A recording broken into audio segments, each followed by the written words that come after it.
Ready or not, we're back with game number 2 between Navi and Dare. Well, that was one way to get us back on track with time. Thank you, Goblin, sort of. Game number 2 between Navi and Dare. I'm Luminous from DigitalCommentary.com. Joining me alongside is Gods from Ghosted Gamers. Gods, your thoughts? Well, thoughts is that Dara got completely destroyed last game, and they need to have some major changes this game with maybe going with a more conventional strategy, not going for this all-in push, which Navi, I mean, they knew it was coming. They adjusted accordingly. They were happy to give up a few towers, and then Dendi just turned it on. I mean, that's not often you see an offlane invoker, but really just completely dominated once he got his early game items up, and even early game, even before then, he was just getting kill after kill on that lone druid. So game number 2, I expect something a bit more standard from Dara. I don't know about you, but I feel Na'Vi maybe going to mix things up here with a surprise pick or two. Maybe it's time we see the Nyx Assassin finally. The question is, can Dare play standard without their best player, quote unquote? I mean, a lot of strategy, again, runs through G, assumes G has a powerful start, and if G's not here or doesn't have that powerful start, I don't think they have a standard game. Now, by no means I'm saying Dare is one-dimensional. I mean, earlier today, they played without G with a beautiful double semi-carry strat, and they won the game.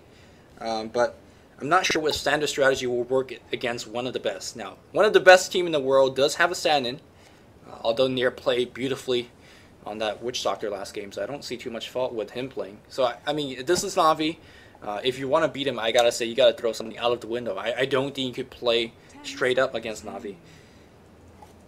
Yeah, no, I have to agree. I mean, if you want to cause an upset against Navi, you have to really either do something a bit unpredictable, do something that takes them by surprise, have it sort of a key hero or key player just have an amazing game, or just all around play a perfect game on all 5 heroes, everyone executing perfectly. So it really does. It's a hard effort, and especially when you are playing with a stand-in, not to mention a stand-in for G, one of it, such a key player for Dara. So we'll see what they're going to go with. They do have the first pick here. They are on that dire side.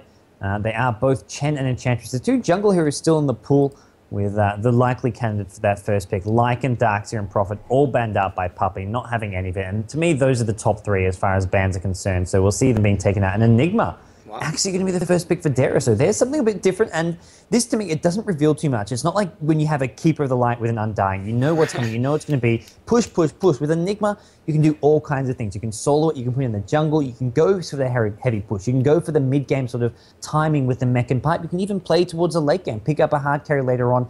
This, to me, is a strong first pick, even though it's not really a top tier 1 pick or considered to be on the same level as heroes like the Prophet, like even Invoker and Lycan and Darkseer. I like this as a first pick from Goblin. I completely agree. I mean, again, like, it's not the most powerful within the pool, but it's definitely one of the more versatile, and versatility is a key point here.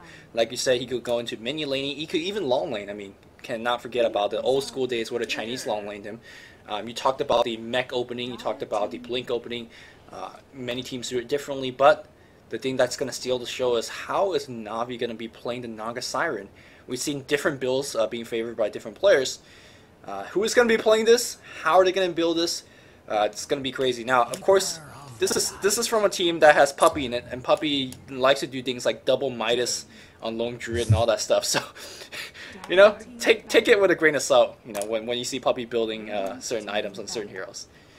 Well, speaking of Puppey, there is a Chen, so I'd be very surprised if it's not Puppey playing that Chen here. And Naga Siren, I mean, I'd suppose going into the hands of either Light of Heaven or even, I guess, Havost at this point. Yeah, I mean, Dendi can play the Tinker then, but Tinker's another hero that Havost has been playing quite a lot recently. So possibly Light of Heaven playing the Naga Siren, depending on where they lane this, whether it's a farming or a solo Naga Siren.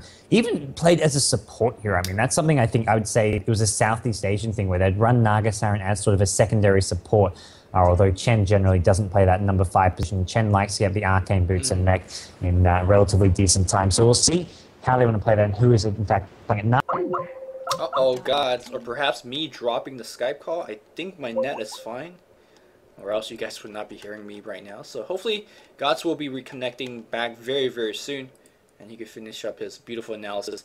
In any case, we do have the bans coming your way. Visage being banned up right now, so perhaps a little bit afraid of trailing power. A lot of Lee stuns coming here from the Dire side, and of course, in between Soul Assumption and constant right clicks, do quite a bit of numbers, so Navi playing a little bit of respect to that. Invoker and Rubik being banned up. For Dare, And God's still not reconnecting, so. Gods, are you back? I am back, man. Okay. Was that me again? I think it was you, because my stream was fine, so. That's good.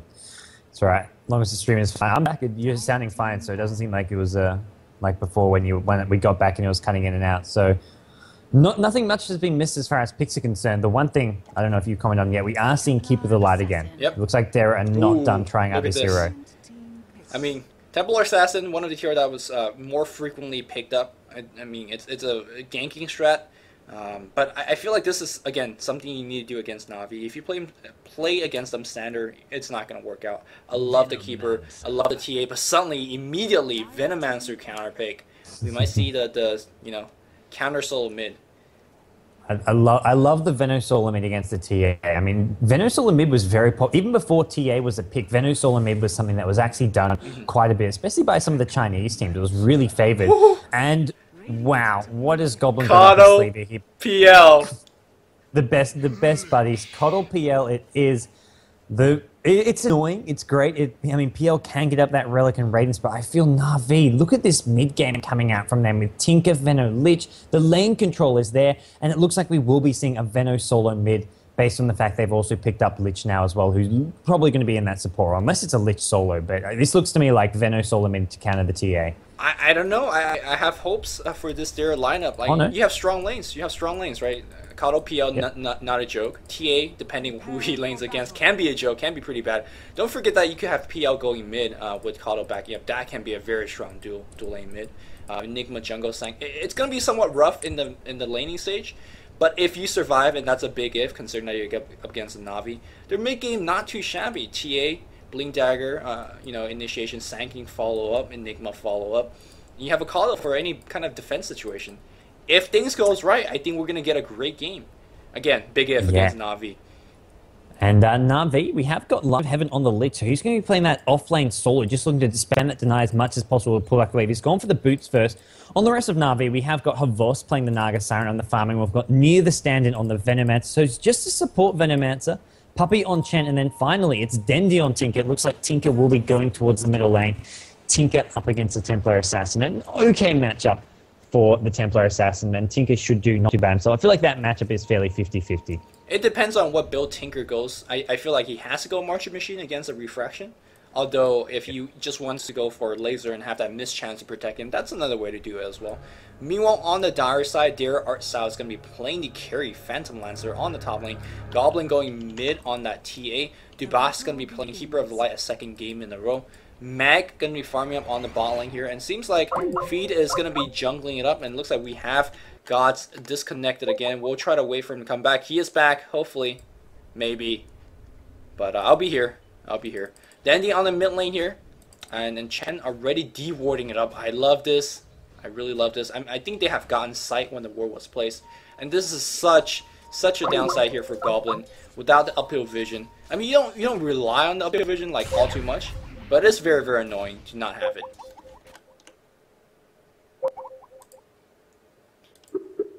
I'll keep trying to get Gods back while casting the game. Meanwhile, Light FM with the boot to speed, like Gods pointed out, it's going to be soloing up top. But, I mean, that's fine. The deny comes in. Even with Lich getting some of the tower EXP, I don't think PL would mind. Especially with Kato being able to stack and pull and get a lot of EXP like that. Our style could just solo against the Lich for the most part, get a lot of EXP, and still maintain on the farm. My question is, how aggressively is Phantom Lancer going to be leveling up that double walk? Some players, if you have a very, very safe lane, you could even skip a point or two. Just get the stats if you really want to do so. Perhaps Lich in a little bit of trouble as the quick wave wraps around. And here we go, Phantom Lance could always be casted. And of course, Illuminate plus Phantom Lance, just insane amount of damage output. A little bit of trading back and forth.